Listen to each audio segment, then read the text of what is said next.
Hello বন্ধুরা, আজকের আপনাদের দেখাবো ইউটিউব স্টুডিওতে নতুন আপডেট চলে এলো। ইউটিউব অ্যাপস থেকে আর ইউটিউব ভিডিও আপলোড করতে হবে না, সরাসরি ইউটিউব স্টুডিও থেকে এবারে আপনারা ইউটিউব ভিডিও আপলোড করতে পারবেন। ইউটিউব স্টুডিও থেকে কিভাবে ইউটিউব ভিডিও আপলোড করবেন সেই পদ্ধতি আজকের আপনাদের দেখাবো। তার আগে এখনও পর্যন্ত যারা আমার চ্যানেলটি সাবস্ক্রাইব করেননি তারা আমার চ্যানেলটি সাবস্ক্রাইব করে দেবেন, আর ভিডিওটি ভালো লাগলে লাইক ও শেয়ার করে দেবেন। বন্ধুরা চলুন ভিডিওটি শুরু করা যাক। বন্ধুরা প্রথমে ইউটিউব স্টুডিও অ্যাপসটি ওপেন করুন।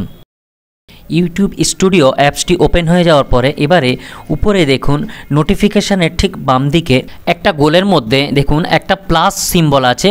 এই গোলের মধ্যে প্লাস সিম্বল, এটা নতুন এসেছে। এই অপশানটি থেকে আমরা ইউটিউব ভিডিও আপলোড করতে পারবো। এর জন্য আমরা প্রথমে এই অপশানটির উপরে ক্লিক করব। এবারে আমরা ভিডিওটি সিলেক্ট করব, যে ভিডিওটি আমরা ইউটিউবে আপলোড করতে চাই। আমি ভিডিওটি সিলেক্ট করে নিলাম। ভিডিওটি সিলেক্ট করার পরে এবার আমাকে থাম্বনেল সিলেক্ট করতে হবে। এর জন্যে একেবারে বাম দিকে যে উপরে দেখুন যে পেনের সিম্বল আছে, এই পেনের সিম্বলটি হলো থাম্বনেলস আপলোড করার অপশান। এই অপশানটির উপরে আমি ক্লিক করব।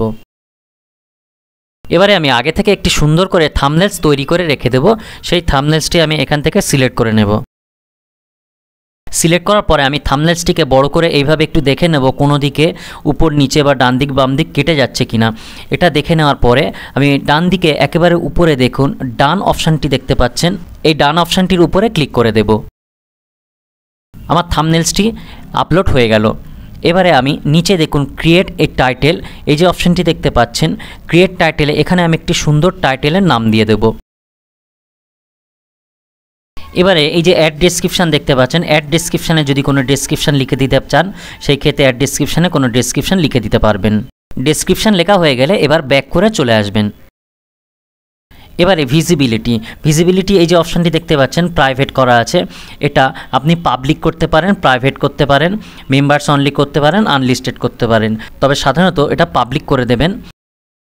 পাবলিক করার পরে যদি ভিডিওটি এখন আপলোড করতে চান তাহলে ব্যাক করে চলে আসবেন, আর যদি মনে করেন এখন আপলোড করব না, একটা শিডিউল ডেট টাইম দিয়ে দেবো, তাহলে নিচে যে শিডিউল অপশানটি দেখতে পাচ্ছেন শিডিউল করে দেবেন।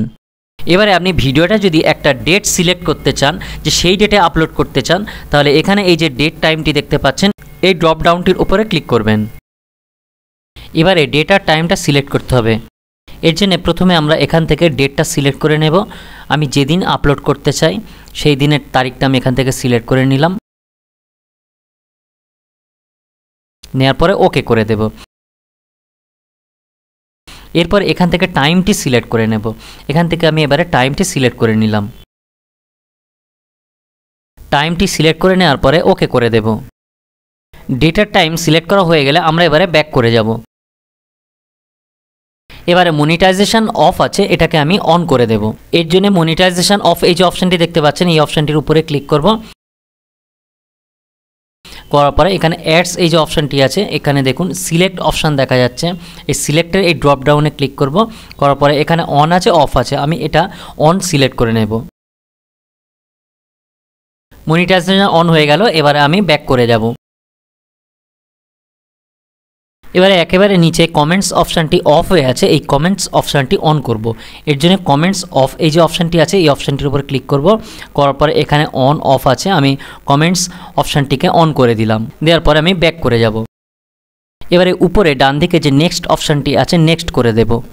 দেওয়ার পরে এখানে yes it's made for kids, আর এখানে আছে no it's not made for kids. তার মানে এটা যদি বাচ্চাদের জন্য আপলোড করে থাকেন তাহলে ইয়েস করবেন, আর যদি বাচ্চাদের জন্য না আপলোড করে সবার জন্য আপলোড করে থাকেন তাহলে নো করবেন। এবারে এজ রেস্ট্রিকশন এই অপশানটির উপরে ক্লিক করবেন। এবারে এখানে দুটি অপশান এলো, একটি হলো yes restrict my video to viewers over 18, আরেকটি হলো no don't restrict my video to viewers over 18। আমি এখানে কোনো রেস্ট্রিক্ট রাখতে চাই না, তা আমি নো করে দিলাম। দেওয়ার পরে নিচে এই যে আপলোড ভিডিও অপশানটি দেখতে পাচ্ছেন আপলোড ভিডিও করে দিলাম। দেওয়ার পরে একেবারে উপরে ডান দিকে যে নেক্সট অপশানটি দেখতে পাচ্ছেন নেক্সট করে দিলাম। নেক্সট করে দেওয়ার পরে ভিডিওটি আপলোড হতে শুরু করবে। এখানে আপলোডিং দেখাবে, একটু একটু করে পার্সেন্টেজ হবে, 100% হয়ে গেলে ভিডিওটি সম্পূর্ণ আপলোড হয়ে যাবে। ভিডিওটি সম্পূর্ণ আপলোড হয়ে গেলে যদি কোনো শিডিউল ডেট টাইম না থাকে তাহলে ভিডিওটি আপলোড হওয়ার সাথে সাথে সমস্ত দর্শক ভিডিওটি কিন্তু দেখতে পাবে। আর যদি শিডিউল দেওয়া থাকে তাহলে কিন্তু সাথে সাথেই ভিডিওটি দেখা যাবে না, যে টাইম এবং ডেট দেওয়া আছে সেই টাইম এবং ডেটে ভিডিওটি তবেই সবাই দেখতে পারবে। তাহলে বন্ধুরা এইভাবে খুব সহজেই ইউটিউব স্টুডিও থেকে নতুন পদ্ধতিতে আপনারা ইউটিউবের ভিডিও আপলোড করতে পারবেন। বন্ধুরা আজকের এই ভিডিওটি এই পর্যন্ত, পরের ভিডিওতে আবার দেখা হবে।